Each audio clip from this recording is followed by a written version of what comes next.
जय श्री राम। मैं हूं निशांत और आप सुन रहे हैं मेरे प्रभु राम। इस शो में हमने आपके लिए बटोरी है रामायण की अनसुनी कहानियां। इस महागाथा के कई रूप हैं और ऐसे ढेर सारे किस्से हैं जो शायद आपने अपनी दादी नानी से भी नहीं सुने होंगे। तो चलिए जानते हैं रामायण का एक और दिलचस्प किस्सा। राम ने अयोध्या लौटने से किया इनकार। 14 वर्ष के वनवास के अंत में आखिर क्या कहा श्री राम ने? रावण का वध हुआ, विभीषण को लंका का सिंहासन सौंप दिया गया। अब समय आया कि श्री राम भी अपने राज्य की तरफ प्रस्थान करें।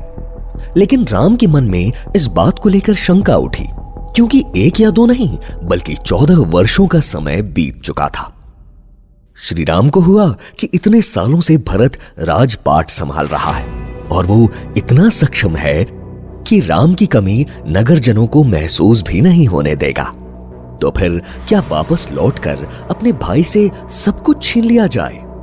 जिस राज्य को उसने इतने दिनों संभाला था, क्या उससे वो पद, वो हक छीन लेना सही होगा? इसीलिए राम ने हनुमान जी को अयोध्या भेजा। उन्हें कहा कि गुप्त रूप से पता करके आओ कि आखिर हालात क्या है। अगर भरत अच्छे से सब कुछ संभाल रहा है और आगे उसे मेरी कोई जरूरत नहीं, तो मैं वन में रहकर अपना जीवन व्यतीत करूंगा। मेरी वजह से मेरे छोटे भाई को कष्ट हो, यह मैं कभी नहीं चाहूंगा। और आप जानते हैं कि अयोध्या जाकर बजरंगबली ने क्या देखा? भरत बेहद दुखी थे और अग्नि समाधि के लिए अपनी चिता तैयार कर रहे थे।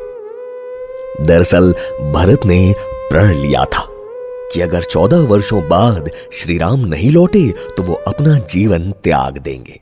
हनुमान जी ने भरत को रोका और उन्हें आश्वस्त करते हुए कहा कि राम जल्द ही अपने राज्य, अपने घर लौटने वाले हैं। फिर शीघ्रता से राम के पास आकर पवन पुत्र ने बताया कि भरत तो कभी सिंहासन पर बैठे ही नहीं।